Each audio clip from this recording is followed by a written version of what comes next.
Well, many people wonder why more economists and analysts were not able to predict the mortgage meltdown, the financial crisis, and the global recession that followed. Well, it could be that current economic theory is seriously flawed. Well, our next guest is Robert Johnson. He's the executive director of the Institute for New Economic Thinking. And you say economists, we spoke about this yesterday, need to go back to the drawing board. Robert, you've served both as a practitioner working as a trader for George Soros, and you've also served as sort of an academic, an economist. You worked with Joseph Stiglitz, a well-known economist. Tell us a little bit about the Institute for New Economic Thinking. It is a Soros-funded organization, and what you're trying to accomplish there. Sure. First of all, George has had a very different view of how financial markets operate. Boom-bust cycles, instability, and as this crisis came to fruition in 2008, he thought it was time to essentially give the theoreticians a nudge. That what's wrong with theory? They have in their mathematical models what you might call the illusion of stability. And he doesn't believe that markets are stable or the market process or market expectations are stable. He thinks that they're quite unruly and turbulent. Well, clearly we've seen that, right? The last 3 years bear out that thesis. But what is frightening for someone like myself is that clearly, much of our fiscal monetary policy, whether it's here in the U.S. or around the world, is being built on sort of what we call modern economic theory. So yes. What's missing, and what are the implications for that going forward? Well, the notion, the illusion of stability is complemented by the illusion of control, that government's in charge, that the government can control each and everything that happens and determine outcomes. What we're seeing in this globalized world with enormous capital flows is that many things are not in control. Many of the large banks are so-called too big to fail, maybe even too big to save in the case of Switzerland or the UK, where they're so large in relation to the economy.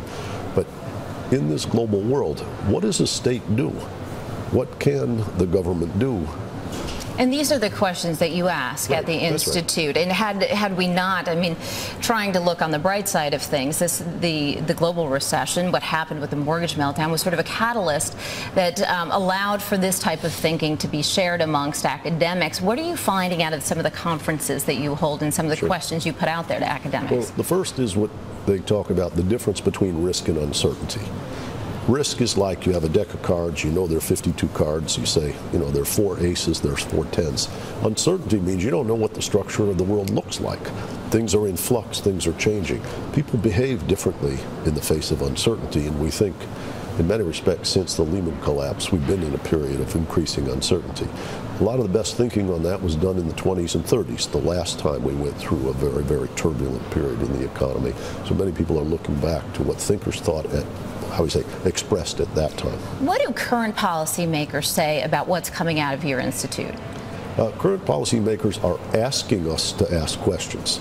We talk with many of the leading central bankers, finance ministers, ex-government officials like Paul Volcker, and they say markets are a human organism. They're not like the physical sciences. There's a subjective psychology. They're much more unstable. But they ask us to look at the questions that they have responsibility for, particularly in the realms of financial regulation. How do you ever capture that human element, though? I mean, when economics struggles to create formulas that describe sort of human behavior on some level. Well, at some level, the pretense that you have structural systems like a physics-type mathematics has to be challenged. Bringing psychologists to the table, bringing anthropologists to the table who study the tribe of economists and what kind of These are not the typical scientists. Robert, hold on 1 second there. We got to go to break, but we're going to have more after the break with Robert Johnson. We're back now with Robert Johnson, the executive director of the Institute for New Economic Thinking. And Robert, we left off with this question: who around the world, in terms of policymakers, heads of governments, who really kind of gets it and is, you said some actually refer to you and want you to ask the questions? Yeah, I'd say there are a number of people involved in financial regulation. Philip Hildebrand from the Swiss National Bank, he's the governor, is an extraordinary mind. Adair Turner, who runs the Financial Services Authority in the UK. Mervyn King and Andy Haldane and Paul Tucker, all at the Bank of England. Mervyn King is the governor. Outstanding. Mark Carney at the Bank of Canada. They're asking real questions. Dominique Strauss-Kahn at the IMF is extraordinary. So when you hear about issues with Ireland, we've been talking about Ireland, Spain, yes, Portugal, Greece, Italy. Are the people running those organizations, the ECB, the IMF, are they in a position to be able to handle that crisis there? Or do you expect in a year things will be worse? I think that they're having a very hard time deciding to restructure debt because it would wipe out the capital of many of the banks that hold the debt and send us into a crisis which was akin to our bailout crisis around the time of the TARP legislation. People are trying to avoid that at all costs, and I think as a response they're making bigger problems. Now, we talked about the U.S. I want to bring it back here to home.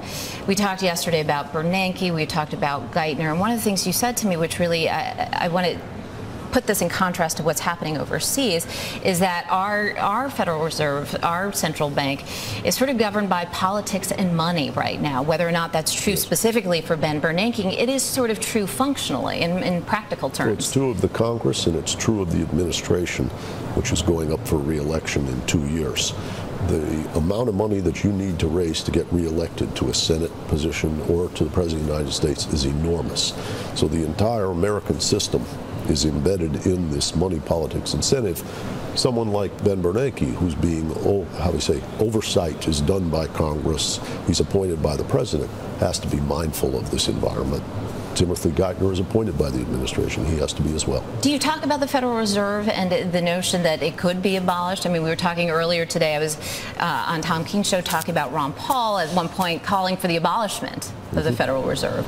I think we do need a central bank, but I think in the aftermath of the bailouts and the aftermath of the attempts to cover up all the lending that had been done through the discount window, I know Bloomberg filed a lawsuit, and I know the Dodd-Frank bill created some recent revelations. We have to have a very thorough examination of the legitimate role of a central bank in a democratic nation. Where do you see us a year from now and in 5 years from now? A year from now, I think we will still be largely deadlocked over fiscal policy. The American people do not trust government spending at this point. Ronald Reagan once said, the problem is government, the solution is not government. People saw the bailouts and the bankers' bonuses and the hostility that's arisen, and the growth of the Tea Party is a symptom of that, is that people don't want their money. Do you see the Tea Party as a rising power in the country in the next 5 years? I think it will continue. I think the economy will have to recover very strongly before that kind of energy will dissipate. All right, Robert, thanks you so much. We have to leave it there, unfortunately. Lots of things we could talk about. That was Robert Johnson, the Executive Director of the Institute for New Economic Thinking.